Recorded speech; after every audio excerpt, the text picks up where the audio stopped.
మరి గడిచిన 4 రోజులుగా 30,000 క్యూసెక్లు నీటి వినియోగంతో నాగార్జున సాగర్ పవర్ ప్రాజెక్టు 700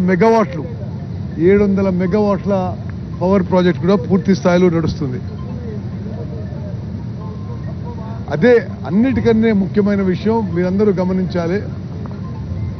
నిర్దిష్ట షెడ్యూల్ కంటే ముందు ఎడమ కాలువ ద్వారా ఈరోజు అంటే పవర్ ప్రాజెక్టు యొక్క నీళ్లు విడుదల కాకుండా అదనంగా ఎడమ కాలువలో 3,000 క్యూసెక్లు ఈరోజు విడుదల చేసి ఖరీఫ్ పంటకు మరి మన కాంగ్రెస్ ప్రభుత్వం తోడ్పాటును అందిస్తుంది.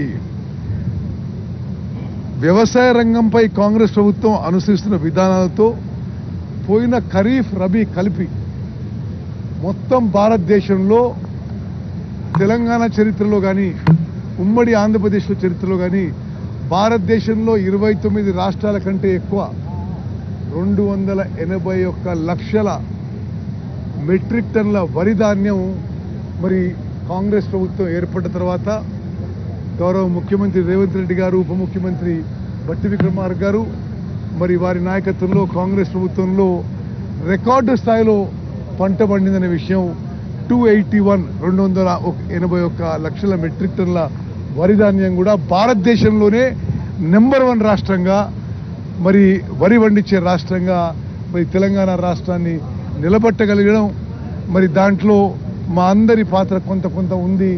దానికి మేము ఎంతో మా అదృష్టంగా భావిస్తున్నాం, ఎంతో సంతోషిస్తున్నాం అని చెప్పి కూడా నేను మనవి చేస్తున్నా. మరి మేము ఈ అన్ని మేజర్ ప్రాజెక్ట్స్కి అన్ని విధాలుగా నిరంతరంగా ఆధునీకరణ చేయడానికి, డీసెడిమెంటేషన్ చేయడానికి కూడా నిరంతరం మన ప్రభుత్వం, మన ఇరిగేషన్ శాఖ కూడా కృషి చేస్తుందని చెప్పి నేను మనవి చేస్తూ మీ అందరికి ధన్యవాదాలు.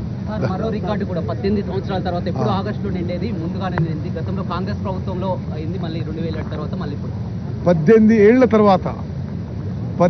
ఏళ్ల తర్వాత జూలై మాసంలో నాగార్జున సాగర్ నుంచి నీళ్లు వదిలిపెట్టడం మరి ఇదే ప్రథమం అని చెప్పి నేను మనవి చేస్తూ ఇది ఒక రికార్డుగా మరి భావిస్తూ ఇది జూలైలోనే 18 ఇయర్స్ తర్వాత నీళ్లు విడుదల చేయగలడం కూడా రైతులకి చాలా మేలు చేస్తున్నాం.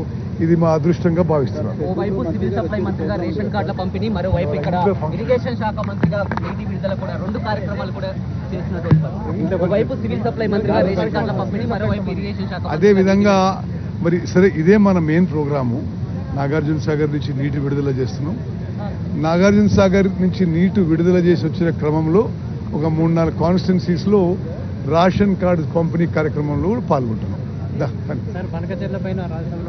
అవన్నీ ఎందుకు ఇప్పుడు